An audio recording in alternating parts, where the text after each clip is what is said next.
People know my law firm for work in the community as well as for our life-changing results. That's local experience you can count on. Call Austin Jackson, the Augusta guy. Milo's Rewards is here. Join for that. Season's greetings from News Channel 6. The live 5 for 6 Skyview Network, sponsored by Terry Lambert Hyundai.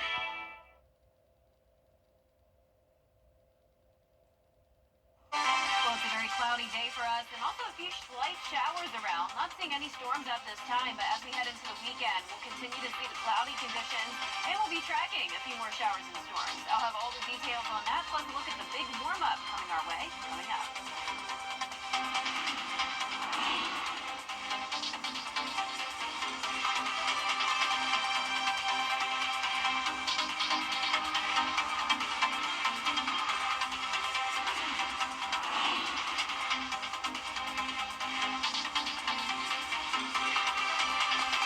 Gift cards, we take a look at how scams may be affecting you this holiday season.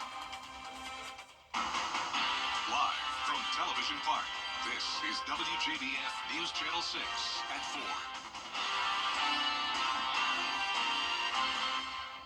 Good afternoon, everyone. I'm Archit Seshadri in for Brad and Jenny tonight. Thanks so much for joining us. Coverage you can count on begins with the Patch Augusta Municipal Golf Course closing for a year-long renovation starting this weekend. The nearly 100-year-old golf course will undergo a full-scale renovation starting in the new year on January the 1st. The Patch project is a joint initiative between the Augusta National, the Augusta Patch, Augusta Technical College, and the First Tee of Augusta. The goal is to strengthen public golf in our community and also foster opportunities to play the game and work in the sport. I like it, but I'm gonna miss it. I know it's cold out here right now, but I just hate to see it come to an end. We'll be back though. And I think this closing the patch, closing the 18 holes is punishing not the poor golfer, but those golfers cannot afford to play at other golf courses. I understand the Nationals doing it, and I think that's great, but they should make some arrangements where individuals that cannot afford to play at some other golf courses give us some vouchers, or let us talk to them other golf courses and let's play at a cut rate, the same rate as Patch. The last day to play at the Patch is December the 29th. It is expected to reopen in 2026.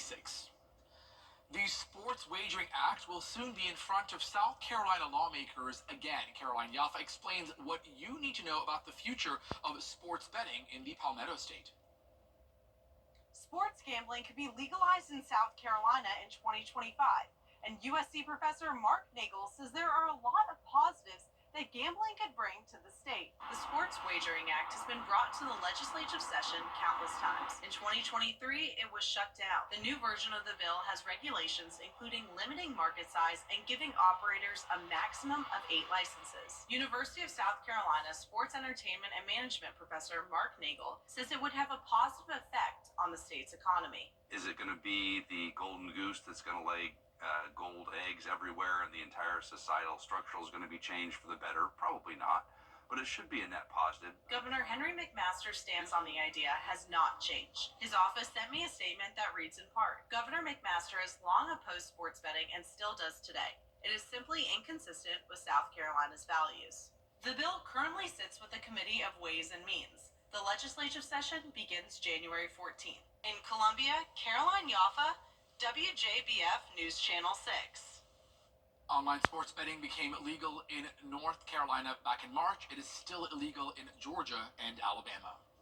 Residential garbage pickup starts again for the city of Augusta today. It was put on pause for the Christmas break, so some of the services were pushed back by a day. So if your normal trash is picked up on Thursday, put out your cans out tomorrow morning to make sure they are picked up. Friday pickup will now be on Saturday. A fire investigation is underway in Tolliver County after a convenience store was destroyed. It happened this morning at the BP gas station located on I-20 and Highway 22. Tolliver Fire and Sheriff's Department both responded to a call for fire this morning. When they got there, they say it was fully engulfed in flames. Luckily, there were no injuries reported. And time now to take a quick look at first weather with Chief Meteorologist Jenna Petracci. Jenna, I understand it's going to be a little cloudy, so what are we looking like for the days ahead? Yeah, definitely a lot of cloud cover and also some rain on the way. So if you're out and about right now, you may run into a few raindrops here and there. Here's the latest on Live Viper 6. We're picking up on some light returns here on radar, but definitely no heavy activity. And some of this is just drizzle. So here's a look across the metro. Burnett Town into Aiken, a little bit of rain. Augusta, mostly dry. And further down towards the south, more of the same. So Burke County, Jefferson County, and parts of Emmanuel dealing with some of those light showers. Completely overcast skies across the metro. You can see the Terry Lambert Hyundai Skyview cam showing that over at Augusta Marriott. And the cloud cover is keeping things much cooler today. So we have the cold air damming with high pressure to our north and southerly flow coming in. So temperatures are in the mid 40s in some places, 46 in Augusta, 47 in Aiken. Other places are in the low 50s, but nonetheless, and the below average day for everyone. 48 in Lincoln, 46 in Gibson, Wrightsville only at 47. So it is much cooler than it was on Christmas Day. We got into the upper 50s yesterday, but a lot of us only topping off in those upper 40s. So 12 degrees cooler in Augusta, 9 degrees cooler in Aiken. But notice the dew points are still pretty low in the 30s, so that's why the rain is very light. So still a lot of dry air in place. Winds are coming in from the northeast, 7 miles per hour in Augusta, 12 in Waynesboro, 9 in Aiken, and 8 in Edgefield. So all across Georgia and South Carolina, cloud cover with scattered light showers. As we zoom out here, you can see that high pressure driving in that northeast wind, and then the southerly flow as well with this warm front setting up in Texas. So that'll be a strong low pressure system, which will be moving in our direction, bringing us those rain chances by Saturday and Sunday. But in the meantime, tonight, temperatures staying about the same, mid 40s through the 10 o'clock hour with the cloudy skies. And looking ahead here, you can see the rain chances do increase each day, 50% on Saturday, 80% on Sunday, and at that point, we could have a few storms around. I'll have a look at the futurecast coming up, but back to you, Archith. Jenna, thanks for those updates. New data shows a 14% spike in retail theft this year, with higher rates in November and December. Georgia's first statewide organized retail crime unit launched back in July of this year. Governor Brian Kemp says it will protect small businesses and also punish those who try to profit by stealing. The state's Attorney General Chris Carr says around $3 billion is lost to retail theft every single year. Now that also includes more than $300 million in lost tax revenue. One, because we need to protect businesses that are doing it the right way. And two, this is an issue of violence as well as a financial crime.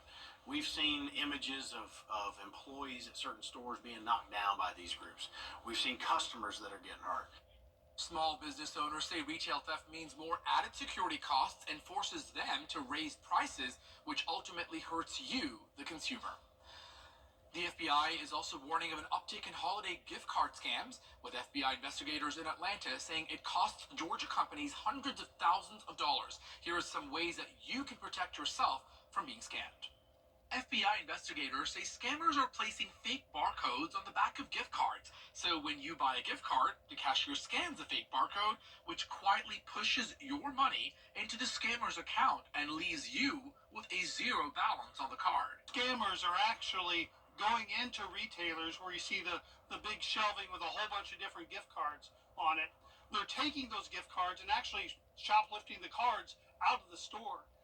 Taking them to wherever they're operating out of and scraping off the foil off the back. That gives them the code for that gift card, and it also alerts them when there's money put on that card. Agents say the best way to protect yourself is to review a gift card before you buy it. That includes looking for signs like tampering and making sure the barcode matches the gift card's packaging number. They're then putting foil back over those codes and going back to the store and putting them back on the shelves. So when you buy a gift card, you go and put money on it, put it in the stocking or as a gift to a loved one. They're notified, the scammers are, that there's money on that, and they're taking all the money off that card before your loved one may even open the present. Another strategy is to pull a gift card from the middle or the back. But even that, agents say, has no guarantee. If you notice any package that is ripped, wrinkled, or bent, avoid buying that gift card and instead report it to authorities. So what we're advising people to do is when you go to a retailer to get a gift card, look at the front, look at the back.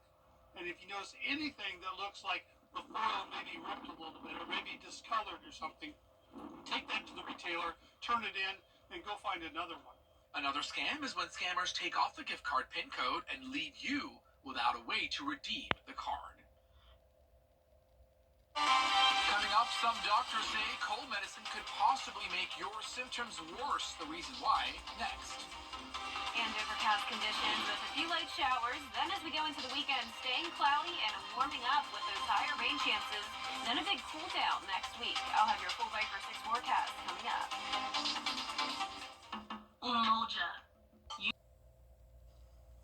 The FDA says cold medicines do not work, and now the agency is moving to phase out the leading decongestion from hundreds of over-the-counter medicines. But that removal process could take a while to finalize because drug makers and government regulators could potentially go back and forth. Now, for years right now, the medicines account for more than $1.6 billion in sales every single year. It is still considered effective, especially in things like nasal sprays, but doctors say the sprays shouldn't be used for too long. The warning is you can only use them for 2 or 3 days, because if you use them for longer, they can actually cause a rebound or cause more swelling than what you had started with before. Doctors recommend alternative therapies, including saline drops and rinses, and over-the-counter nasal steroid, but only after you've consulted your doctor. New data suggests women who play the same sports as men are more likely to suffer from ACL injuries and less likely to resume play. Melissa Aiden has details. The anterior cruciate ligament, known as the ACL, helps you move your knee so you can walk, jump, pivot, and move in general. ACL tears are common sports-related injuries, with over 120,000 in the U.S. every year. A new study found that women who play sports like basketball or soccer are 3 times more likely than men who play the same sports to tear their ACL. But fewer women recover completely and resume playing compared to men. There are things you can do to lower your chance of an ACL tear. Strength training the quads and hamstrings, balance exercises, and stretching can cut the risk of ACL injury by half in women athletes. So if you're going for a game of hoops, remember to warm up beforehand. Ask your doctor what workouts can help make your knees strong to keep you in the game. With this Medical Minute, I'm Melissa O'Don. Weather headlines on WJBF News Channel 6. Brought to you by Hickson Roofing. If your roof needs fixing, call Mr. Hickson.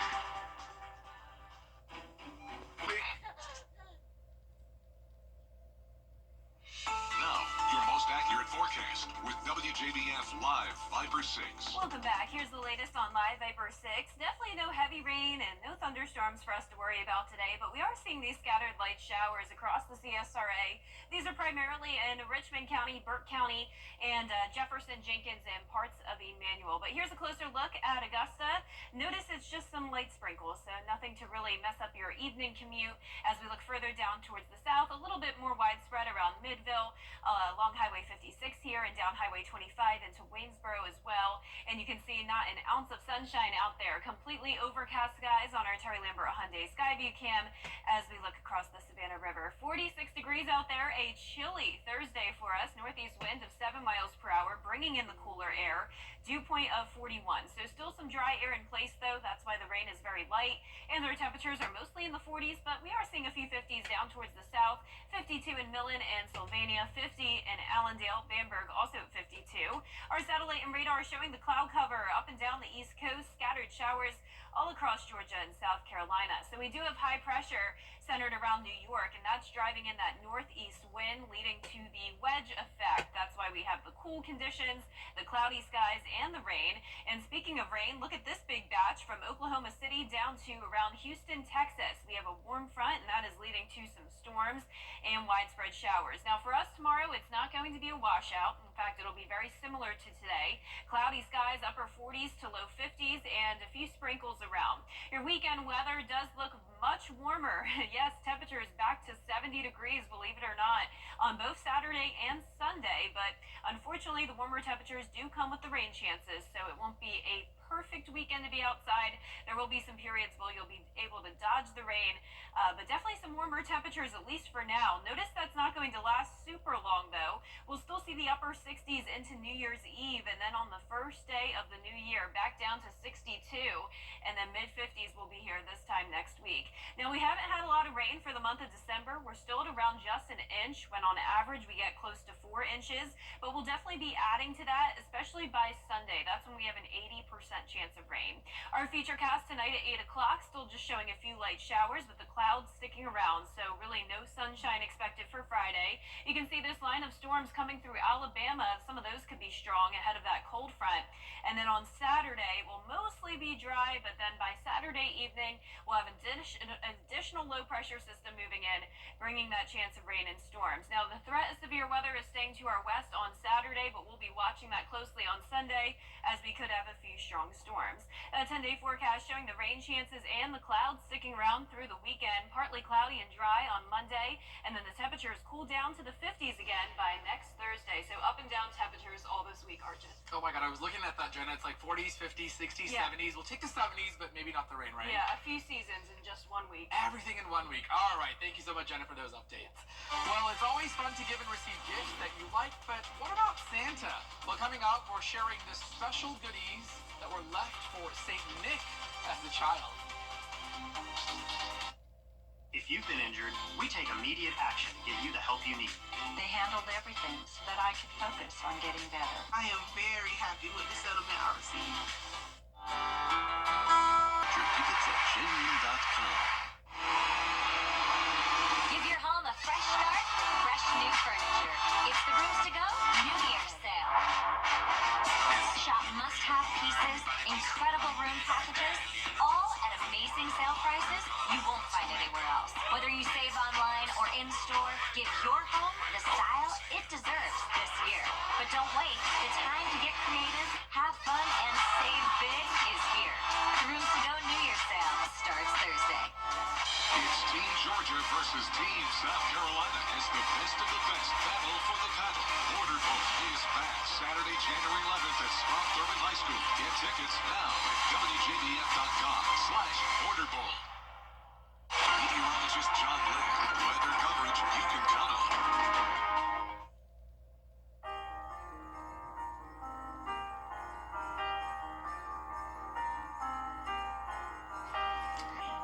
So what did we leave for Santa Claus? That's easy. Always cookies and milk.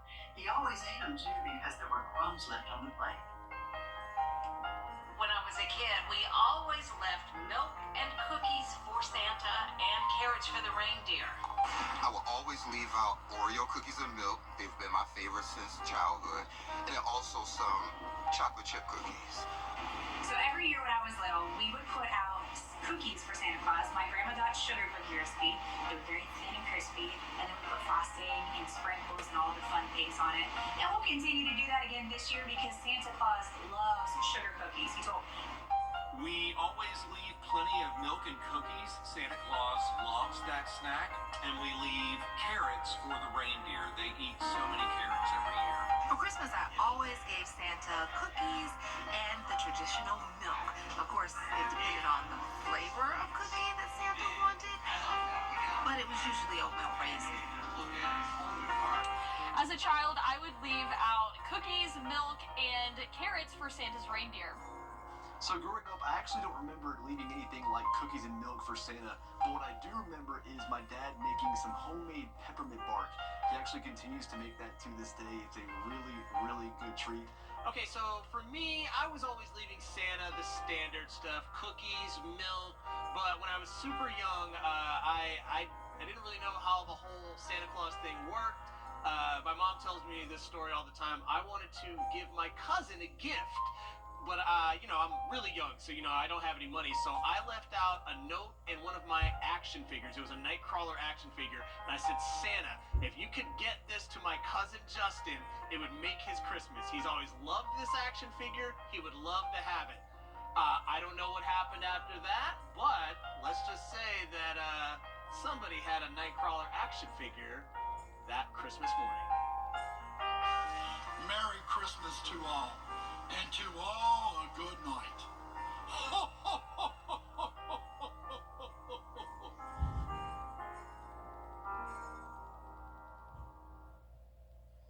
much more coverage you can count on at 4:30 right here on News Channel 6, including big news for millions of current and future Social Security recipients, how a new bill could change who gets it and when.